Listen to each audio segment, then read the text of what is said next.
Yo, ho, ho. Sound check. Let me know if you can hear me on Facebook or YouTube or Twitch or wherever you're watching from. Who do we have in chat? I see Dr. Threeput. Thanks for joining me. I see Davo. I see, what is that, Hack Finn and Omelet. Omelet's going to be moderating for us today. Thank you so much. Homunculi ICU is good. Great. Okay, good. You can hear me. Fantastic. Welcome. If you've ever wanted to see something crash and burn worse than a Formula One race, this is where you want to be because I'm glad Mikey B's here because this is going to be all his fault. At the behest of Mikey B, I have decided. Now, keeping in mind that I'm brand new to playing solo games, I've decided, oh, there, look, it's Downforce. We'll get to why Downforce is on the screen in just a second. But at the behest of Mikey B, I've decided to play this game, Merchants or Marauders. Already I'm starting off with 5 points. So just so we could get all that sorted out, here's the situation. This is why I think we're going to crash and burn really, really hard. I fell deep into a rabbit hole of programming a chatbot to do all kinds of interesting, exciting things. And Omelet, our moderator, is trying some of those commands out right now. So we're going to give him a little bit of time to test them out. So he's already discovered the cover feature. So and this is for mods only. So Omelet, if you type cover and then the name of a board game, hopefully we should see the name, the cover of the board game pop up right here. Why don't you give that a shot? Da-da-da-do-do. And yes, some of you have noticed that we have a restream bot. You mentioned last time in the last stream that people on YouTube couldn't see the messages from Twitch and vice versa. Boom, there's Downforce. Hopefully that's the one you queued up. Oh, you queued up Agricola. That's no good. Try one more time. Yeah, you said crash and burn, so there's the Formula One style board game cover. Totally. So, gee whiz, that didn't work. Why don't we try a different one? Agricola. Go! Yeah, there we go. Show me Agricola. So the idea there is that when I do a like a feature video where I'm yapping and talking, then I go and edit that. And whenever I mention a board game, I like to show you the cover of the board game, and I can't really do that in live streams. Or can I? Well, now I can because we got that cool feature. If you fail because you didn't do your homework, it's not my fault. No, Mikey B, I did my homework. I've even written a script for Merchants and Marauders about the rules. Hopefully we can get that video, but I'm just trying to convince Z-Man Games to send me cards. It makes my job a whole lot easier when I have digital assets instead of having to scan everything because it doesn't look as nice on camera. I think I've mentioned that to you before. Yes, I have a copy. Right, that's another thing you can do. You can check my collection on Board Game Geek from the chat and ask it if I own copies of certain games. I know that sounds a little bit limited and possibly pointless right now, but it'll get cooler. Don't worry. This is baby steps. Another really neat thing that I programmed that I just spent 2 days on, gosh, I think we're going to break it, but I hope it works, is check this out. I have this straw poll feature. So while I'm playing, if there's a decision to be made or if I want your opinion on something and I want you to all sound off, I can say it's straw poll time.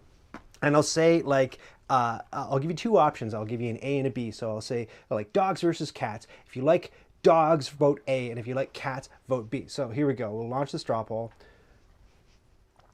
There we go. So if you like, what did I say? Dogs is A and cats is B. So if you type ! vote space A or space B, you can cast your vote. And hopefully we'll get some, and this is, sorry, that command only, I believe only works on Twitch. But you know, if you're on YouTube, give it a shot and we'll see if it works. So we got some people voting for A for dogs over cats. I don't know what's wrong with you. Obviously this is just a test, and in the real world you'd vote cats because they're way better. So like I can vote. I think I'm gonna vote for obviously cats. Right. So we got a couple of things. So let's see if Susanna's voting from YouTube. Let's see if her vote counts. I don't think it will because unfortunately I think it only works on Twitch, but this is a great time to test. Right, Homunculi Sue has already tried to vote twice and has been slapped down by the bots. No, Davo's on YouTube as well. It doesn't look like it's working, and Davo's already trying to break it. Fantastic, I love the spirit. So it looks like, as expected, it's only working from Twitch, but check this out. I can end the vote, and then we'll see sort of what the... You've got two dogs, so you're trying to vote for both of them. We're just talking about dogs in general, Davo. So the straw poll is closed. What do we get? We got 66% voting for A for dogs. I'm not sure what the matter with you people is. And then 33 undecided. So and then 3 out of 3 people voted. So the 3 out of 3, that means that there are 3 people watching from Twitch right now. So it's not going to count up all of the YouTube viewers because I can't, that number's not exposed to me, if that makes sense. I can't get that through the chat bot, so that's what's going on. Oh, by the way, Homunculi, if you're wondering, I have not corrected the misspelling of your name in the crawl that's going on at the bottom of the screen right now. I'm working on it. I do that once a month. I change that and I change the credits at the end of the video because it's a pain in my butt. It's really, really difficult, and I hope to automate it in a bit so I don't have to spend so much time on it. So I spent 2 days on it and it doesn't even work on YouTube. I know, I didn't think it was gonna work on YouTube. All of the hooks are in Twitch and I can only read the chat output, I think, from Twitch. But you know, hopefully, maybe I can go back to the lab and see if I can get it working on all the platforms that I stream to. Meanwhile, Merchants and Marauders, what's the deal with this? Well, this is a 2 to 4 player game and this is what it looks like. And I'm gonna be able to bounce around, again, using my fun new tool. So that's the top left of the board. That's the top right of the board. Here's the bottom right of the board. And if you notice, there's a little legend up in the top left that'll sort of get you oriented so that you know what you're looking at. And that's the bottom left of the board. If I want to center the board, I can go here. So it's a big board and it doesn't all fit on camera nicely. That's why I split it up like that. And then as far as my player board stuff goes, it's over here. So that's what my starting digs look like. Now, I've already drawn a captain. His name is Yuquan, and his ability is that he can buy ship modifications for 3 gold, sorry. What did we say? I can't read that from here because I've got an eye patch on. 1 gold. Great. And he's piloting a sloop, and I'll explain why in just a second. So this is a game that's for 2 to 4 players. There is no solo mode, but I'm going to play it solo. And how does that happen? Well, enterprising people on Board Game Geek, I'm going to get rid of this. There's no way I can keep going with an eye patch on. For those of you who wear glasses occasionally, like I do, I don't know, I'm having a glasses week. You ever have that where just you have a week where your eyes get really tired and you need glasses, and then after maybe a week of wearing them, you're cool and you can ditch the glasses? Is that like a real thing? I don't know. I've not experienced enough with glasses, but I just found the eye patch is just covering up my weaker eye, so I can see everything pretty normally. What are we saying? The solo mode. So enterprising people on Board Game Geek come up with solo modes for games that don't have solo modes all the time. And this one is brought to us by username Wolf. So if you hit !rules, if somebody hits that, there's a 5-minute cooldown on it, so maybe we can only hit it once, but it'll link you to the solo mode rules for this game. And Mikey B is again to thank for this because he pointed all of that out to me. Great. Yay, looking forward to your stream. Oh yeah. So Cthulhu is from Twitter, and we were chatting back and forth about painted ships. Now, I have a few upgrades to this game so far. I bought some fancy metal coins for it. Ooh la la, look at this. Now, the nicest ones that I could find were in 3 different denominations, and in the base game of Merchants and Marauders, they're in 4 denominations. There's 1s, 2s, 5s, and 10s. But I thought I could pretty much get away with having 1s, 5s, and 10s. So I've got metal coins, that's cool. There's also a pirate ship. Now, what I did with this game originally, way back when, is you can go to the dollar store and you can buy these little wooden boxes that are shaped like treasure chests, and that's what we are storing all our gold in. It comes with cardboard boxes with no bottoms on them. You can stash your gold. And what I'm working on currently is a set of 3D printed the treasure chests for a new Bits Please episode that actually have like working locks, so you can go and stick a key in and unlock the treasure chest and stick your gold in there. Now, if you've checked the rules already, you'll find out that in the solo mode, I'm not actually allowed to stash my gold. I can't earn any points for it, so I just did away with the treasure chests altogether. That's why you don't see them. And then the other thing that's going on, just to big preamble, I know, is that I have a couple of expansion things. There's an expansion for Merchants Marauders called Seas of Glory. So one of the things that you'll notice is down here on my home port, I have this little flag. And so it provides you a little flag so you can mark everybody's home port and not forget them very easily. So that's where my pirate hails from. And here's my little pirate sloop in Bridgetown at port. And what else do I have? Yes, over here, so there are missions that go on the board, but the whole mission card is supposed to go on the board, and like with 4 players plus possible NPC players like this naval ship, it just takes up like so much room. So what they did is they gave you these little tokens, so you can just say, okay, so mission number 1, that's where that is, and then you can just put it off to the side. I got it off to the side of the board so that it doesn't sort of, you know, crowd up the board. Like, does that make sense? And then I don't think that there's any other expansion stuff in the game, except, oh wait, there's one more thing. So 2 more flags. There are event cards that'll come out and they'll tell us where the bad guys are going to show up and the NPC players are going to show up after the end of the round. So that's just to remind yourself of where they're going to show up. And I will most likely forget to switch them around or move them. So as always, you guys are going to be my hive mind, my eyes and ears, and remind me of how to do things. And what is another expansion thing? Yes, in the cargo cards, some of these cargo cards that I draw are going to have, let me see, contraband on them because they're from the expansion. See, this says there's contraband weapons and explosives. Now, you can play with all of those cards in the base game. You just ignore the contraband part, so it's totally cool. They're legit. They work. They're not going to break anything. So there's a little symbol of like a compass rose that means Seas of Glory expansion. If I draw any cards or pick up anything that has that icon on it, we'll just be chucking it, just like we did with Everdell last week. So that's how it's going to go. Cool. Set score to 0. I hope that worked. Let's see. Yes, glory is 0. So it is a game of earning glory points, and if I reach 10 glory points before the game ends, then I win. How does the game end? Well, I have drawn 15, I hope this is 15, 1, 2, 3, 4, 5, 6, 7, 8, 9, 10, 11, 12, 13, 14, 15. 15 event cards. Off the top of every single round, I'm going to draw an event card, do what it says, and this is my game clock. So this is game over when I get to this bottom card. That's it. So down here in the bottom of the screen, this is my little tracker for glory points, and we'll see it all the time. Omelette, do you want to set the score to 5 just to show the nice people that you can do it and then that totally works? So you set score, he knows, set score 5. And then, so while he's working on that, so you basically have 15 rounds to get 10 glory points, which, if you know the game, is super aggressive and difficult. And they've even removed one of the ways to get glory points.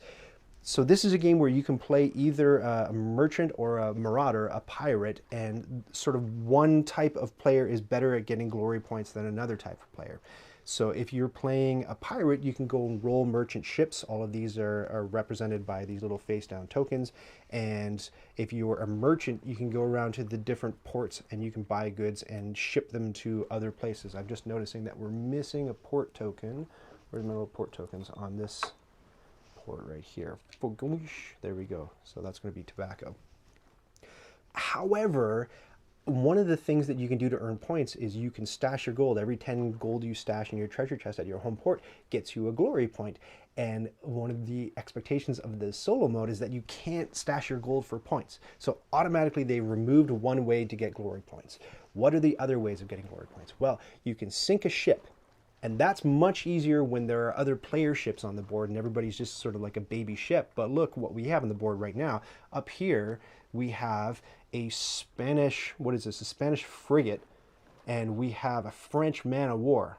So the bigger ships are harder to sink. So automatically that's going to be difficult to get points from doing. And what else can we do? We can confirm a rumor. So when you're at port, you can pay $2, roll a die, and if you get a skull, which means a success, here are the dice right here.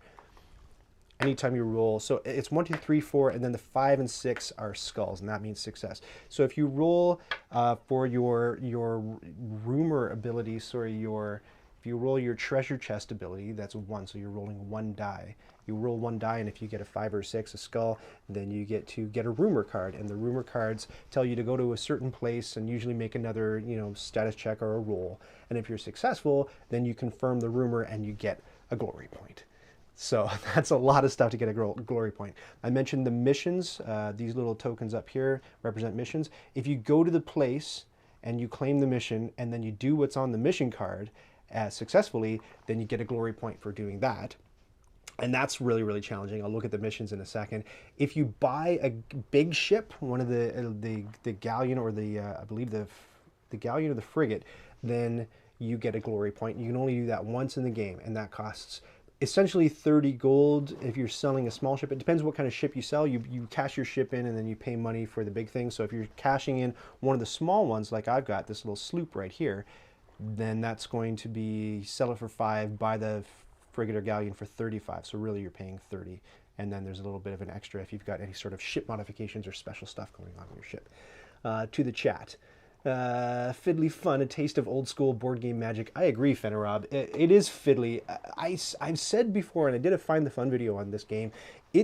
I believe it's the best pirate game out there. Of course, I haven't played every single pirate game out there, but I've played 10 or 11 of them. That's a lot of pirate games. I think this one is tops despite being a flawed game, and you're about to see what some of those flaws look like. Okay, but why don't we get started and do a couple moves? I'm very, very nervous, as I always am. I'm going to put the events down in the Caribbean Sea just in the middle here so that we can always... No, that's dumb. I'm going to put them up here so we can... They're out of the way. All right, first event. First move, first round. Here we go. The event card is an English naval ship. So at the end of the round, or at the end of this turn, the English frigate is going to go to Bridgetown. Now that's okay. I start down in Bridgetown.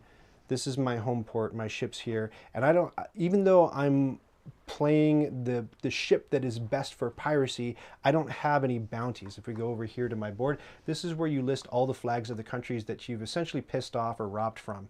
So because I don't have any bounties, it's all good in the hood. So even though, and the reason why you don't want bounties when there are naval ships is because the naval ships can come and kick your butt. And if they're nearby you, they actually hunt for you and they try to go after you. So up in this corner of the board, I'll put the little British thing here, and then I'll put a brown flag down here in Bridgetown to remember that at the end of the round, the British naval ship is going to come there and do what it's going to do. Okay, so checking out my starting gigs. Here's what we got. So I was dealt this card, this pirate, Yukon. He's a British pirate, and he can buy ship modifications for 1 gold. We'll see what that means in a second. You can choose between 2 different ships. You can choose between a sloop or a flute. And I decided to go for the sloop because generally you look at your pirate, and if your pirate has really good scouting, then that's the most important stat for scouting. If you got low scouting, then you might want to be a merchant. High scouting, you might want to be a pirate. So that's the deal. I got high scouting. This is my seamanship ability. That's my scouting ability, my leadership, and my influence. Leadership is when you're trying to recruit crew in port and doing crew battles when you board other ships. And this influence is when you're scouting for rumors and doing other different status checks and role checks, depending. So that's what's going on. I'm definitely a pirate, which is why I chose the sloop. Here are all the stats for the sloop. Boom, boom, boom, boom. So 222, 4. So 4. So you can see this is a pirate ship. Look at this. It's got lots of guns. It can't carry a whole lot of cargo. If you decide for the flute instead off the top of the game, you kind of get like 4 cargo and all your stats are low. I think you get 1 cannon. So definitely this is tooled for piracy. We're tooled for piracy. All right, cool. What else can I tell you? What's Fennerob said? Broadsides in the M&M universe was much better than reviews would have you believe. I'm also a sucker for pirate games. So Fennerob's talking about there was an expansion to this called Seas of Glory. And if you want to throw up the cover, you can. And we can see what the cover looks like, Omelette. And there was also a standalone version that they set in the Merchants and Marauders universe. You know how these publishers are trying to make like a larger IP out of a successful game? That's what they're trying to do. They had sort of like a combat game. They thought, oh, let's brand this Merchants and Marauders. The reason why I didn't go for Broadsides is because I thought that the least enjoyable part of this game was the combat. It's really, really hairy and challenging and difficult. I've changed my mind a little bit on that now that I had a little bit of a better handle on it. But it wasn't, it was kind of like when Pokemon Arena came out, or Pokemon Stadium, and that was all just about the fighting. I was like, well, that's not the most enjoyable part of Pokemon for me. The most enjoyable part is running out into the grass and trying to actually find them and catch them. That's the cool part. The battling was boring. All you do is just ride Pikachu into the ground to the end until you defeat the Elite Four, and he's just this absolute monster that can just punch down everybody who attacks. I know there are other modes where that makes that more difficult to do. Anyway, Pokemon stuff. Right, here we go.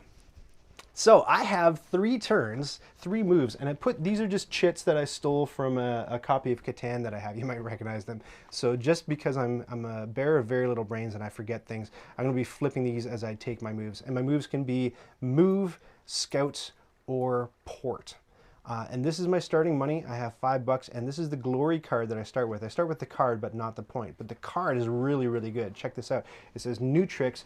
I can cash this in, shuffle the whole glory card deck, and then draw 2 glory cards. So that's like the first thing that I'm going to do. Why wouldn't I, right? So let me reach for the glory cards here. I'll shuffle that card in. And while I'm doing that, I'll check chat and see if anybody's saying anything important or interesting. No, I think Omelette missed the cue about throwing the cover up. That's fine. Once I have, I know it's a lot. Once I have a couple of mods watching the stream at the same time, they can cover off for each other. Okay, glory cards. So I'll pull the first two off the top, and these will be my new glory cards. And I can already tell, you ever get like an expansion of the game and the expansion stuff is printed on different stock than the original? You probably can't see that on the camera now, or maybe you can, but this one is more saturated than this one, so I can tell that one of them is from the expansion and one of them is not.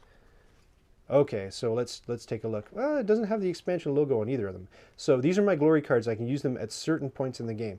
This one says pardon? No, pardon. So play this card and pay 3 gold for each bounty you reduce. You can reduce as many bounties as you're willing to pay. So that's great. That's a way for me to unpirate myself a little bit, or just to take the heat off from those Navy ships that are going to be patrolling for me. Because I'm going to be up to some piracy, you better believe it. And the captain's log. Play this card after succeeding a merchant raid or boarding battle. Going through the logs of the defeated captain, you find recent information on Navy positions. Ooh, move the nearest naval ship 1 sea zone in a direction of your choice, which isn't super exciting because there's not a, that's basically to sick a naval ship on somebody else. If several naval ships are equally close, select one of them. But I mean, what's nice is it allows me to get the heat, get the fuzz off my tail. You know what I'm saying? So that's after I succeed a merchant raid or boarding battle, I can move one of the ships, naval ships, away from me. Very good, very good. Are we ready to do something yet? I start in port, and one of the drawbacks of this game is that it's the port action bogs everything down because there's a million different things that you can do in port. But I think I know them pretty well. One of them is you can buy goods, you can sell goods, you can upgrade your ship, you can visit the shipyard and like sell your ship and buy a new ship. You can scout for a rumor. So the very first thing that you have to, if you're going to sell your goods, it has to be the first thing you do. I don't have any goods to sell, so the very first thing I'm going to do is I'm going to try buying goods. And here's my cargo. So with buying goods, you draw 6. So just picture you're at the table with a bunch of people waiting for somebody to do this. Tension intensifies. Yeah, Rotten Jeeves, I'll reiterate, there's a couple of expansion things in here, but they're just the cosmetic things. So you'll see the contraband in here. I'm not actually going to play with the contraband system. If you've never seen the game before, all this stuff along the bottom you just kind of ignore when you're buying goods. But you group the goods according to type, and that reduces the cost of them. So all goods are going to cost me $3, and I can sell them all for $3. So then you think, well, how the heck are you supposed to earn any money? Well, if you draw doubles or triples, that reduces the cost of the goods. So because I've drawn double cloth here, then instead of $3 each, these are going to be $2 each. But everything else is going to be $3 each. The other thing that you got to look at is each port has a different good next to it. And those are the goods that are in demand. Those are the things they can't really get in those ports. And if you sell those things to them, they go nuts. And they're like, bananas! We haven't seen bananas in an age! And they give you 6 gold for every banana that you sell. So one thing you can do is sort of look around the port that you're in, and I'm in Bridgetown, and look and see sort of what's in demand. So rum's in demand up here. Tobacco to the north, you can't see it, spices and wood. And what did I get? I got, is there anywhere, I mean, I'd like to buy the textiles, but is there anywhere, there's nowhere in the vicinity that textiles are in demand. They're in demand like way the heck over, you can't even see that, way the heck over here in Port Royal. And they're in demand over here in Havana, and I don't want to go anywhere near there because that's where the naval ships are, and I don't want to sick the fuzz on me. So unfortunately, even though that's the cheaper one, I don't want to buy any of that stuff. Cocoa, wood, and spices. Cocoa, wood, and spices. Let me think. Could go, I mean, I could go, I can only hold, if I go over to the cargo, I can only hold 2 things anyway. I can only buy 2 things. So what I could do is I could buy the wood and the wood and the spices, because down here in the bottom corner, spices are in demand here and wood's in demand here. So maybe that's what I'll do with a mind to delivering them. Now, one of the ways that you can earn a glory point, keep in mind I have 0 glory points, I need to get to 10 to win, is you can sell 3 goods at a time that are in demand. But there's no way that you can do that as a pirate because you can only hold 2 things, right? So there's no way. Oh, thank you. Really nice camera work, he says. Why, thanks. You should check out, I mean, if you want to see something really cool, Cthulhu's been painting his Merchants and Marauders ships, and I hope to do that one fine day. But his look really, really nice, so I've been asking him tips. So if you hit us up on Twitter, you'll see that conversation. Great. So I'm going to buy these 2. I'll put the other cargo in the discard pile. I'll grab $6, and so that's what I got. I got those things. So that means that I'm going to be headed sort of, you know, down here from Bridgetown down to Trinidad and Caracas. Every single seaport has like a special ability, by the way.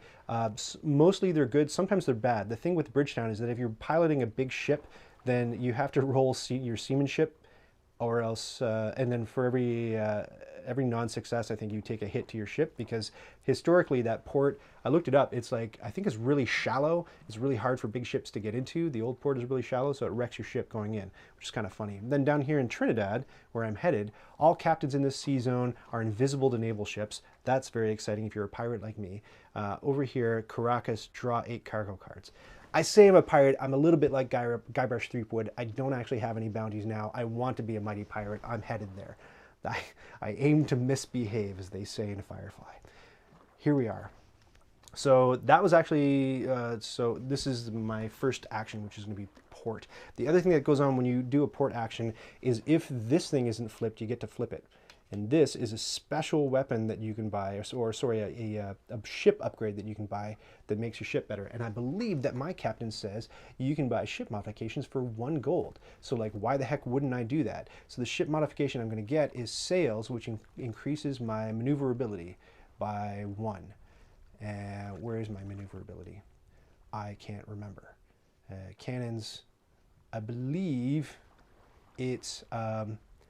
it affects battles. So if you have maneuverability that's 2 or greater than the ship that you're fighting, you get an extra die when you're rolling seamanship, which is like a roll for initiative thing. I think I got that right. Whew. I'm sweating with these rules, my God. It's fussy. It's a fussy game, I won't lie. Okay, so I definitely want to spend a gold to buy that ship modification. Where is it? So I'm going to put that, where's my sails? Is this, yes, there, that's where it goes. Maneuverability +1. So I think it's not actually tracked on the ship. Correct me if I'm wrong. I don't think I actually increased like my masts count or anything. Maybe don't go out and buy any goods, instead check upgrades and then go pirating, Mikey B says. Yeah, it's definitely time to go pirating. I don't think I want to buy a rumor with my last little remaining gold. I think I want to hang on to that gold. But yeah, pirating for sure is the order of the day. Now, I just wonder if I should spend this. I probably should. You know what? No guts, no glory. I'm going to spend my last 3 gold in order to purchase an upgrade. And I'm going to buy, I don't know, it doesn't matter, the grape shot. The reason why I'm buying this special weapon, sorry, I'm getting my nomenclature confused. This is a special weapon, not an upgrade. The reason that I'm buying it is because I want to start attacking these merchant ships that are around in the different ports. And if you expend one of those special weapons, let's just attack that ship and we'll see what goes on. So that was my first move, and then my second move is going to be moving out of port. One of the drawbacks of this game is there's no real good way to show that you're in port or out of port. I guess you could put your ship on the flag. So I'm in port. I did a port action, that was 1 move. Second move is going to be moving out of port, and the third move is going to be scouting for a merchant ship. Here we go. So to scout for a merchant ship, you don't have 4 cannons, you only have 1. I want 4 cannons. Do I really? Yeah, you're right, I only have 1 cannon. That's nuts. Come on, but I have 2 crew, that's something. 2, 2, 2, 2, 2, 1, yeah, that looks right. Thank you for the correction. I'm going to rig it up so that you or the mods can invoke the rules gremlin, and you can correct me on different rules things, and then at the end of the stream, there he is. At the end of the stream, we'll tally up how many times the rules gremlin had to show up and correct me on things that I got wrong or things that I was missing. All right, go away. All right, here we go. Be nice if they made a dual layer player board upgrade like they did in Terraforming Mars. I agree totally. Like if you look at this, it's really easy to knock these cubes around. And in some games it doesn't matter, but in this game, man, it matters a whole lot. And I was just looking at that before I started the stream. I thought, man, I could probably 3D print something that clamps onto the bottom and just keeps those cubes in place a little bit better. Maybe somebody's already done that on Thingiverse. I bet they have. Great. So back to pirating. Here we go. So when you're attacking a merchant ship, the first step is to flip this thing. And it's from the Netherlands, the Dutch flag. So you choose who you want to annoy. You choose whether that ship is going to be a Dutch ship or a British ship. And I'm British. I don't want to annoy my own countrymen. So I'm going to pick Dutch. The other consideration is that there are no Dutch naval ships on the board, and there's a British one coming up here. So there's no way I'm going to pick anything but Dutch. So instantly, I believe I get a Dutch bounty for attacking a Dutch merchant ship. So now I did it, you guys. I'm a pirate. Hooray. And the first thing you do is you draw 3 cargo cards. 1, 2, 3. And this time you're paying attention both to the type of cargo it is and to the thing that's on the bottom. So I might just have to double check the rules really quick. I've done so well to remember so far, but you're looking at the escape icons and you want to make sure they don't add up to more than your what is it? Your plunder, naval ship, the other games, turn sequence. So anybody jump in anytime you want to. The more than your plundering naval ships. Yes. Plundering player captains. Sorry, friends, I just have to do that quick rule check. They can't add up to more than your, stay tuned, it's coming, more than your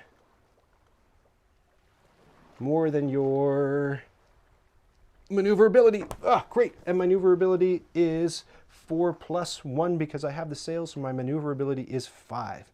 So there are currently only 2 escape icons, so there's no way this ship is escaping.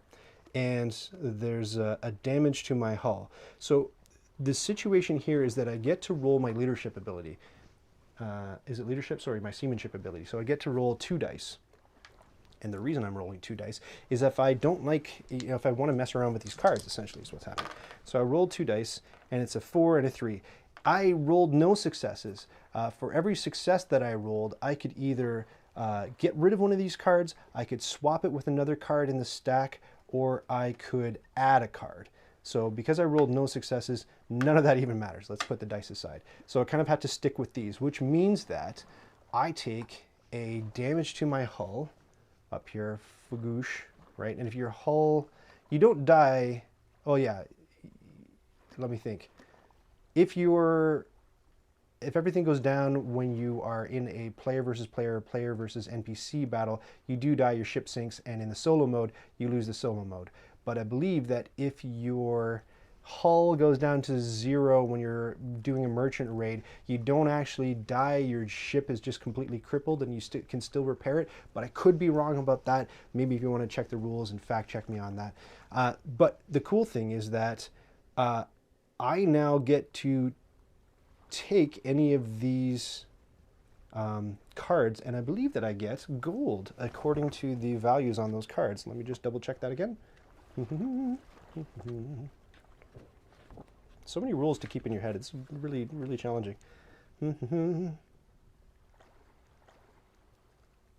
Yeah, that's the amount of gold I raised. So I get 7 gold, which is great. Boom. Put it back up. Remember, I think one of the things, because there are so few ways to earn points, you got to get 10 points in 15 rounds. I think you definitely have to make buying a galleon like definitely one of the things that you do. If I had plundered 12 or more gold from, if those numbers were 12 or more, then I would be able to, so, you know, you have to roll successes, you got to have huge seamanship, and you have to make lucky draws and maybe throw a few more cards in there because I think the max they go up to is 5. If you manage to plunder 12 or more gold from a merchant, then you get a glory point. But I did not. Instead, I got $7 and I can keep any of these that I can fit on my ship. So remember, I'm headed down to Trinidad in order to sell my spices, and then I'm going over here to sell my wood. But I think I would kind of rather like ditch the wood that I bought for one of these spices. So I think I'm going to do that. Let me just put this face up over here in the discard. And like I say, because my cargo can only carry 2 cards, I'm going to have to get rid of the wood that's already in there. Shazammy. Great. That's messy. Okay. My God. My God. It's about like 4 feet away from me, so I have to, on my right side, so I have to extend my arm. There we go. You should have added 1 die because of your maneuverability. What Mikey B says, double check that, because I know that's true in a multiplayer battle, but when you're doing merchant raids, the merchants, I might be wrong, but the merchants don't have a maneuverability score to check against, right? I thought the rule was that if you have 2 or more maneuverability beyond whatever you're fighting, then you get the extra die. Double check, I could be wrong. You know what? As long as I've already, but this is another thing, like you could tally it up and at the end of this, we'd say, Ryan had to refer to the rule book X number of times. So let's just double check that. This is a thick rule book, man. There's a lot of stuff going on. I don't see it. I don't see it, but you might chapter and verse me and tell me. Yeah, let me know. Let me know if I did that wrong. Great, because I'd love to get more stuff. Oh, no, I am right. Okay, yeah. So, okay, to reiterate, if the thing you're fighting is a plastic piece, then you have a maneuverability to check against. And if your maneuverability is 2 or more greater than what you're fighting, then you get an extra die on your seamanship roll. Whew. Okay, here we go. Yes. So those are all 3 of my turns. So where it stands, we got some stuff. We're headed down to Trinidad. The bad guys, or the cops, are way up here. I'm now officially a pirate because I've annoyed the Dutch. Ryan slays the royal goblin. Yeah, that's calling out for its own animation, isn't it? So far so good, but it means that I have to go on to the next round. So round 2, be cool if we could add a round tracker too. Just score recap, 0 points so far. Round 2 of 15, here we go. This says the English naval ship. Now when you draw, oh wait, and it's the end of the round, so that means the English naval ship is going to go into, oh dear, I've miscalculated. Oh, this is going to get really exciting really fast, and I'm going to lose really quickly. So this brown flag means that the English naval ship that's up here at the top of the board is going to come to where I am. I didn't even figure that out properly. It's going to be, oh dear. It's going to be, oh God. Oh, no, it's not a man of war. It's the frigate. Okay, cool. It's not the big boat. Oh, so let me just grab the surfboard. In order to indicate, you just got a bunch of generic brown chips, and in order to indicate which country they come from, you put a surfboard below them. So now this is really bad because this is something that I did not calculate.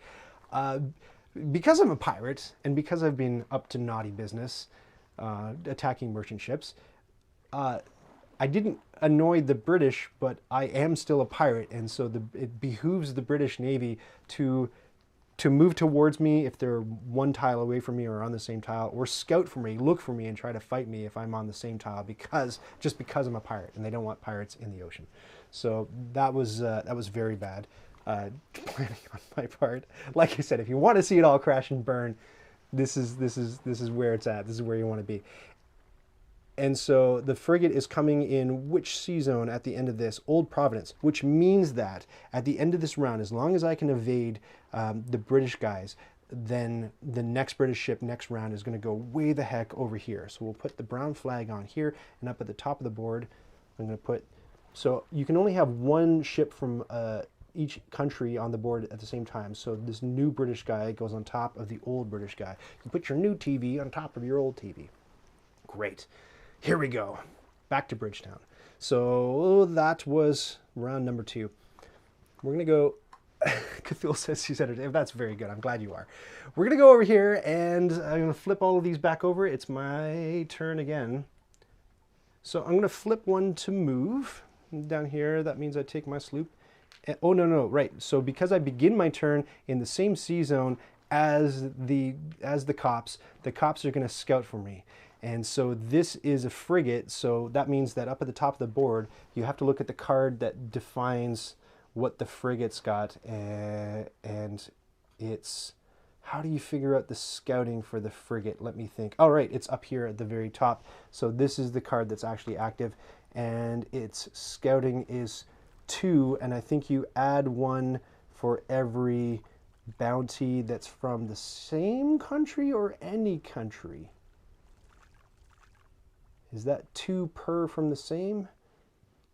I'm just gonna go on a limb without having to check.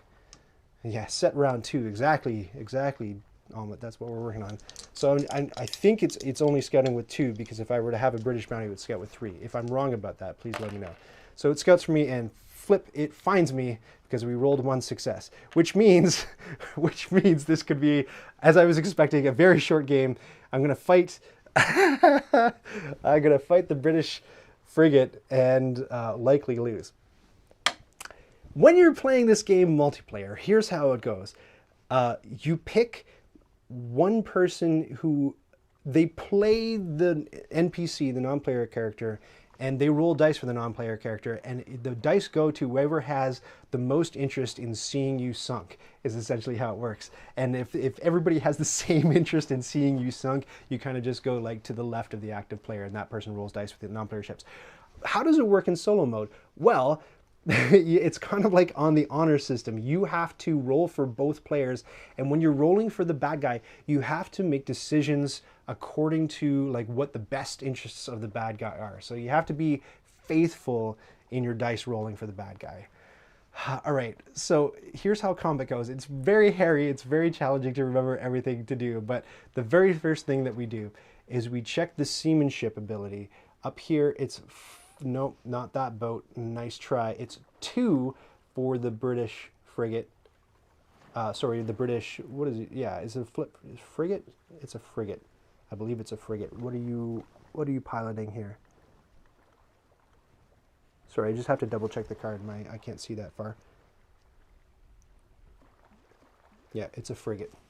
So that means that we spool up all of these cubes according to what the frigate ship gets. So that means it gets a 3 in hull, it gets a 3 in cargo, it gets 3 in crew, it has a 3 maneuverability, its cannons are 3, that's very bad, and its masts, I think, are the same as its toughness. So boom, 3, everything's 3 down the board. And just to refresh your memory, this is what I look like. So I've already got a damaged hull. And remember, if that goes down to 0 in combat, that's it. It's curtains, you sink, and you lose the game in round 2. And I've got 2 for all these other things and 1 for cannons. Alrighty. Gulp, here it goes. So you look at the seamanship, the seamanship for this guy, it's 2, and the maneuverability is 3, and if I have 2 more maneuverability than the bad guy, then I get to roll an extra for my seamanship. So he's rolling 2 dice, I'm rolling 2 dice, but look, my maneuverability is 5. That's 4 plus rigs and sails, so that's 5, and that is 2 more than the bad guy, which means that I'm rolling 3 dice to his 2 dice for seamanship. Fantastic. Well, that's some good news. So I didn't do a trial run of this to test how this kind of goes, but like, let's just roll some dice. So you have to declare one of 3 actions when you're fighting before you roll the dice.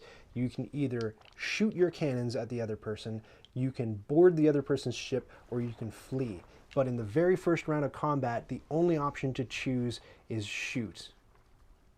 Yes, did I get that right? Yes. And then different things happen on whether you win the contest or lose the contest or draw the contest, depending on the thing that you picked. Whew. Here we go. Yep, Mikey B reminds me, yeah, you're right, Mikey B, in the first round, only shoot, that's the only thing. So I'm going to say shoot, bad guy's going to say shoot. Bad guy's rolling 2, I'm rolling 3, so with my left hand, I'm rolling the bad guy, and with my right hand, I'm rolling me. So, here we go. Bad guy rolls to shoot, and gets 0 successes. I roll, oh, did you see that? That's what the bad guy rolled. I'm rolling 3, and I get 2 successes. So that means that I win the shooting match.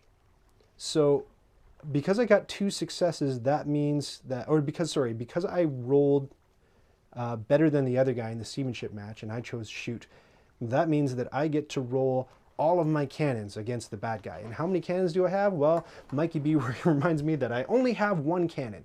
So that means that I get to roll all of my cannons, which is 1. So I'm rolling one die against the bad guy. Oh, you know what I have? Here, this is what we should do. I have exciting battle music. Let me know if it's way too loud. Here, I'll turn it down a little bit. Oh, no, we should be good. Let me know if that's good. What I don't have is I don't have a long enough cable and earpiece so you can hear what you're doing. Exciting, yeah, here's that exciting battle music. Here we go. Shooting. I'm not looking for a success or not a success. We're shooting which part of the ship.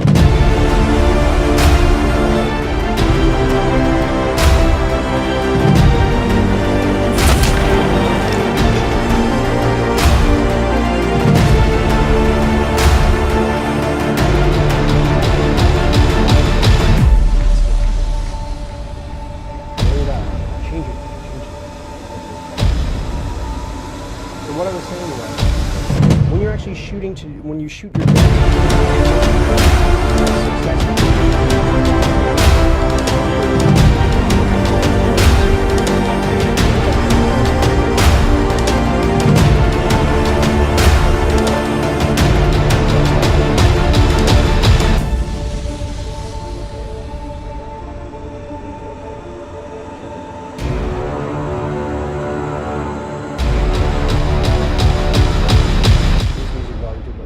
yeah, it's at like 4 right now.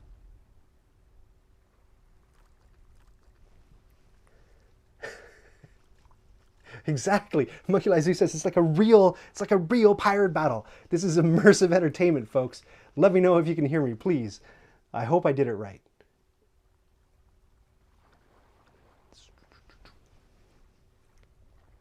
What do you do with a deafened sailor? I'm going to keep talking. You guys haven't told me if you can hear me yet. So that's a bit nerve-wracking. You know what? The easiest way. Okay. I see happy faces, but nobody's saying that you can hear me. Maybe you still can't hear me. Okay, you can hear me now. Okay, cool. Can you hear the exciting battle music? I know that talking about crash and burn. I'm going to have to go back to the drawing board on the old music system. No music. No, but it was going to be so cool. Okay, I'm going to turn that music off. Wait, you know what? Hold on. I have hope for it. If I go up to 10.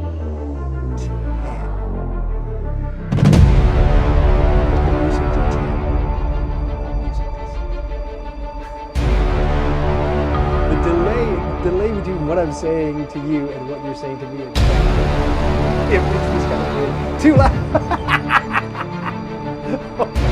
Okay. 6. How's 6? My own voice is.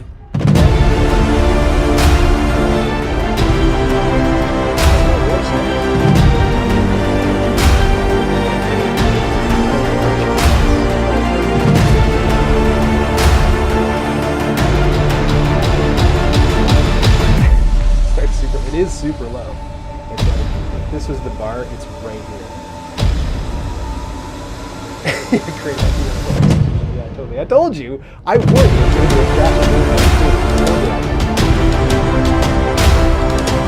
me know now. Yeah, kill it all. We'll dump it.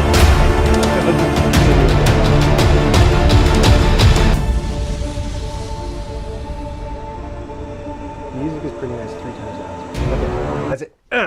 Tell me if you can hear me now. Maybe it just doesn't blend well. Maybe it doesn't mix well. I'm not too sure. I'll go back to the lab and see that we can have music during exciting parts, but I'll just make sure that the mix works properly. Hopefully you can hear me now that it's just me. Well, we can't hear a word you're saying. Again, I don't know if that's a current message. Testy, test, test. Let me just look here. Test, test, test. Should be able to hear me. Yeah, just me now, no music, much better. Perfect. Thank you for your descriptive. All right, here we go. What I was saying was, when you shoot your cannons like I've just done, you're not actually looking for a success. You're looking for which area of the other ship that you've hit. So I hit area number 3 on the bad guy ship. And area number 3, if we look up here, is crew. So boom, I just like cannonball hit one of their guys in the face. Fantastic. Great. Now, even though, let me just see if I can get this right. Even though the bad guy didn't win the shooting match, the bad guy still gets to fire at me for as many successes as he got. As many successes as he rolled, no more than the number of cannons he has. So that means that the bad guy, having rolled no successes in the shoot contest, gets to shoot no cannons.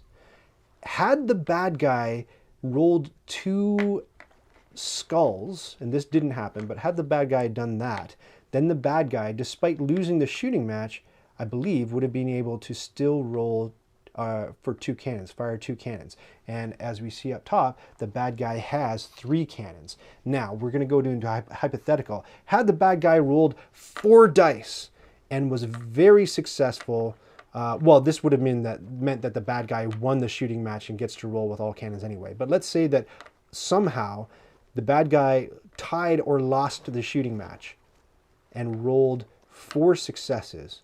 Well, because that means that the bad guy gets to roll as many, fire as many cannons as there are successes. And because the bad guy only has 3 cannons, then that means the bad guy would only get to roll 3 of their cannons, even though they're entitled to shooting 4 times. They only have 3 cannons to shoot. Does that make sense? So that's where, yeah, that's where it gets a little bit hairy and difficult to deal with.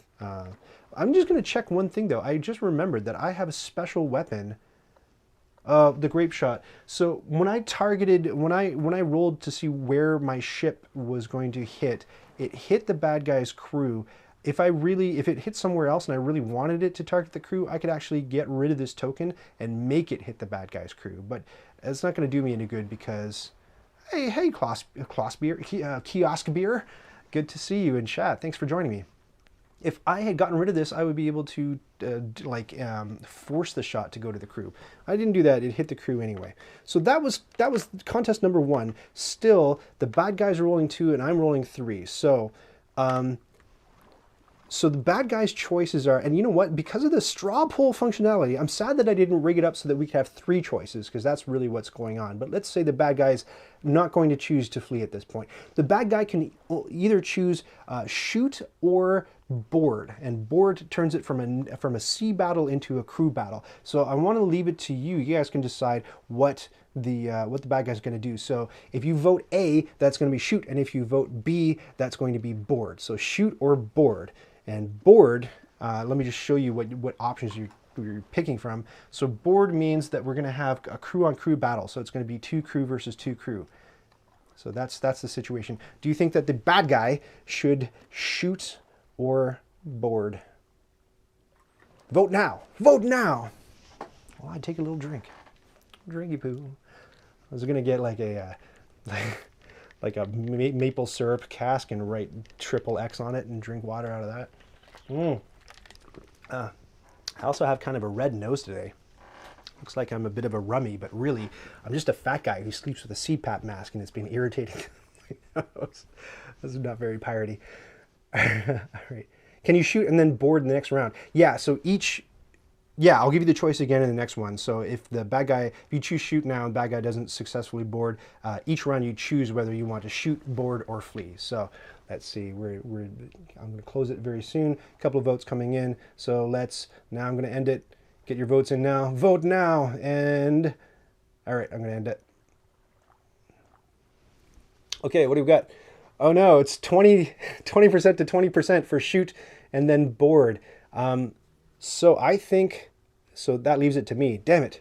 I punted that decision to you guys. So okay, let me think. 2 to 2 crew, and I believe that you roll. Oh, here's another piece that I didn't mention. I believe that when you're doing crew to crew battle, you're rolling for your leadership. Let me just triple check that. When you do crew battle, crew combat, yeah, both captains roll for their leadership, which means that I would be in a crew battle, I would be rolling the 3 dice, and the bad guy would be rolling up here 4 dice, crew to crew. So the bad guy has an advantage in crew combat. The challenge with crew combat, though, is that you have to win the seamanship roll. Again, a triple check here. You have to win the seamanship roll in order to do crew combat. So, board. Yeah, if you win, you board the enemy ship. I think the bad guy is going to try to board and fight my crew. So we're going to do that. So, bad guy says, actually it's the aggressor that declares. So he's the aggressor. So he declares first. So he declares board, and I declare, should I declare board or should I declare shoot? I only have 1 cannon. I think I should declare board as well. Does that make sense? Okay, so we're both going to declare board. So bad guy rolls 2, I roll 3 because my maneuverability is 2 or more. And bad guy gets 0 successes. He's rolled double 3s. I have rolled 1 success, which means I win that match, that seamanship contest, which means that I have successfully, the boats, hold on, we can depict it here on the board here. The boats have like saddled up alongside each other, and we've tossed out our grappling hooks, and now the crews are streaming onto each other's boats. Can you picture it? Can you picture it? And they're fighting each other. So now the die amount changes. So if we look up here at the top of the card, like I said, the bad guy's going to be rolling 4 dice, and then down here, if I look at my player board, I'm going to be rolling, what is it? I'm going to be rolling 3 dice. Okay, here we go. So let's get that rigged up. 3 dice versus 4 dice in a crew combat. I think the aggressor rolls first. I believe that's how it works. And it's just crew on crew, I believe. Any successes wipe out the crew. Let me just triple check because I really, honestly, I haven't gotten into that many crew combats. Yeah, so those are my hit points. I've got 2, bad guy has 2. Here we go. Bad guy rolls.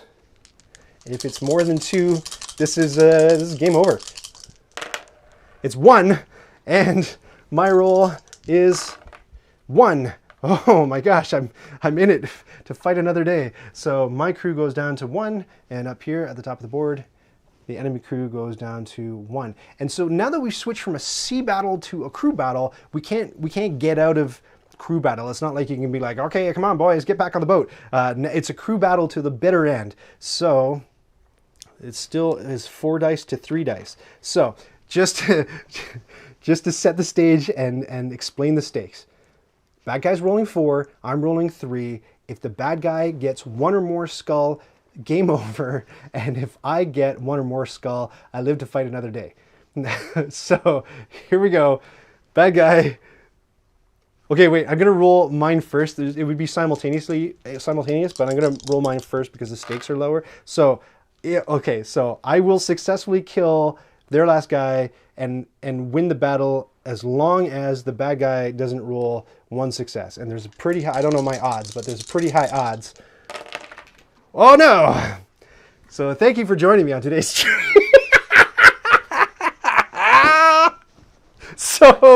So he killed all my guys and I sink, and that's it. I made it to round 2, and let's just get a score recap. What's the score again? Oh yeah, 0 out of 10. Oh man. So if you're keeping track of my solo scores so far, Ryan versus Board Games, that's Board Games 4, Ryan 0. I will build an animation to depict that as well. Okay. Oh yeah, chapter marker. You know what, Poppy? Thank you so much for reminding me. I forgot to explain to everybody the chapter markers, and I'm going to be paying for that later. But I want everybody to practice right now so that we can make sure it works. While you're watching a live stream, if you enjoy watching me play, or I'm going to be doing other stuff, I'm going to be unboxing, all kinds of crazy nonsense. you can type exclamation mark M and then a thing that I'm doing or a thing that happened or whatever. It's to propose a marker. And so what that does is it goes to a file on my computer, and then when I repost this and put it up as like a rerun essentially on YouTube, you'll notice that you can navigate using chapters on YouTube videos now. That's really hard to go back and watch, you know, hours and hours of stuff and write chapter headings for it. So I'm putting the burden on you guys. So it's something interesting for you to do while you watch anyway. So if you hold down, if you put exclamation mark M and then type something that's happening, like right now you might type exclamation mark M, Ryan explains chapters, and you hit enter. Well, that'll go into a list for me to then grab and filter out. So if anybody's like, you know, exclamation mark M, Ryan's a big stupid idiot who doesn't know how to play Merchants and Marauders, that might not make it in. It's definitely going to be curated, though it might, because it is very, very accurate. So try it now. Are you guys trying? Ryan loses. Yeah, exactly. Thank you. That's exactly how to do it, Poppy. And again, I believe this is only functional on Twitch.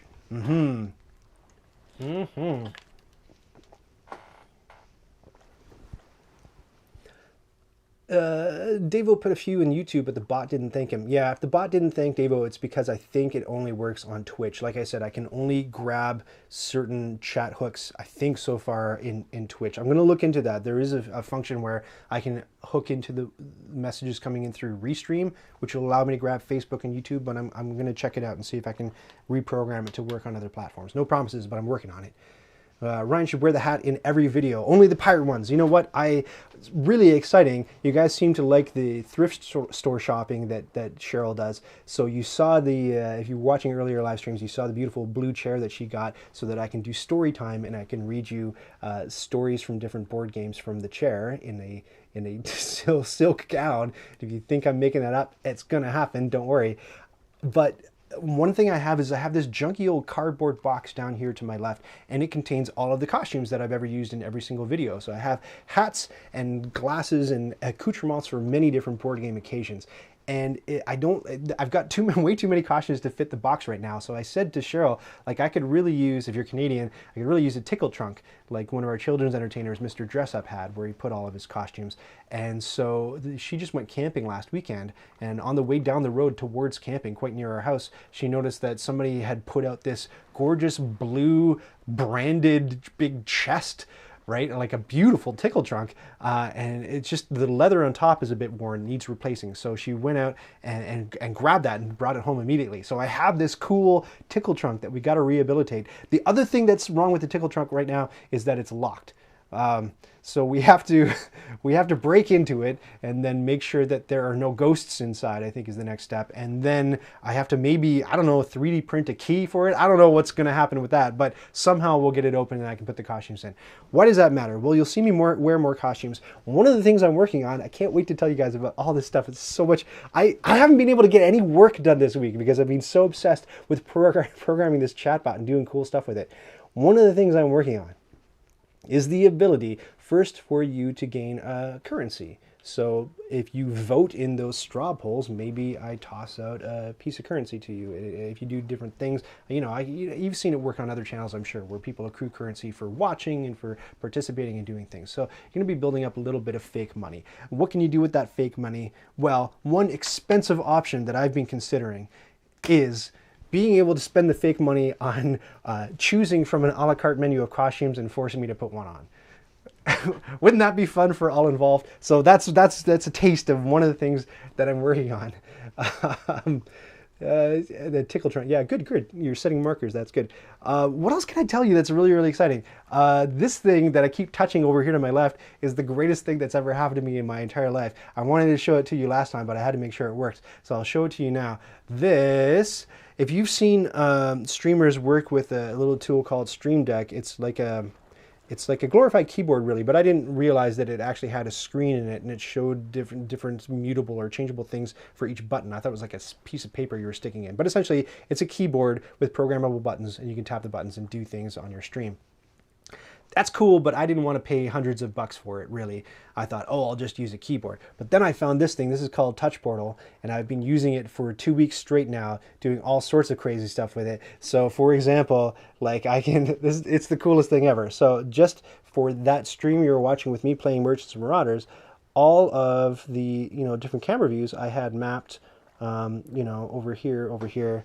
So I had them all here, and then if I wanted to, if I earned any points, the moderator can adjust the points, but of course I can't rely entirely on moderators. That's not fair. So I could actually adjust the score. So let me see if we go over here to where the score is. Boom, I'm hitting that button and my score is going up, right? Very cool. And then I don't know, I feel like a little geek kid doing all this, but it's just so cool. So I've got this one where I've got different things that I can queue up. So if I wanted to tell you about the Discord server, say the Discord server, then that's a place where we all hang out and we talk about board games and other nerdy stuff, and we play board games together on Board Game Arena. If you would like to join us on the Discord server, there's the animation for it. Type that down now. You can also find that in the description on almost all of the videos I put out on YouTube. If I wanted to tell you that there are 3 very important buttons that I would love for you to press. Speaking of pressing buttons, they look like a thumb up or a thumb down, your choice, a subscribe button, and a bell to get notifications when I've got new stuff. If you're not yet subscribed, please do that. I think most of the people in chat are already subscribed. And then, what else have I got? Yes, and I showed you that I can queue up the, there is the rule curve, or make him go away. This is the go away everything button. Oh, look, isn't this cool? Like, isn't this cool? And then the straw poll that I showed you, I've got it all rigged up there so I can start it, I can stop it, and I can vote in it myself. And if you're a moderator with keyboard capabilities, you can actually queue up the straw poll and put actual options in there. So when I said, it's vote A for dogs and B for cats, it could actually tell you that you're voting for dogs or voting for cats in the straw poll. Very exciting. I don't know if any of this thrills you, but man, I've got so much more that I'm going to put in there. If you ever wanted to see the commands that are available in the chatbot that I'm working on, you can just type !commands. That'll send you to a link on the site showing you all the stuff that you can play with. And it's a short list now, but it's growing by the day as I fall deeper and deeper into this rabbit hole. Poppy says, very cool. I'm glad you think so. What else can I tell you and show you? I think that's it. If you're not yet backing me on Patreon and you believe in what I'm doing, please head over there now. I don't have an animation for it, but that's what I'll be working on this afternoon. Thank you so much for tuning in and watching this one. Spectacular loss in round 2. Didn't even get a single point. If you've played this solo, please let me know. Discuss. Join us in Discord. And I'm going to hit the button now that that takes us out. See you tomorrow. If you're watching this live, then tomorrow on Friday, you're going to see a how to play Outnumbered video. That's a math game. It's like an edutainment game geared for primarily school-age children or anybody who's wanting to practice their math, and it's a superhero themed game where you use math to defeat villains. So you'll see that coming up tomorrow. If you're watching this pre-recorded, not pre-recorded, but rerun, then that video is already up. So go search the channel on YouTube and youtube.com Knights Around a Table and look for the Outnumbered video so you can watch that. Super cool. Thanks so much for watching this one, and I'll catch you in the next one.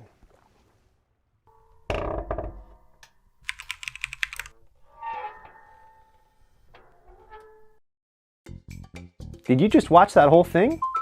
Oh, hey, to 100% this video, click the badge to subscribe and then click the bell to get notifications when I've got new stuff.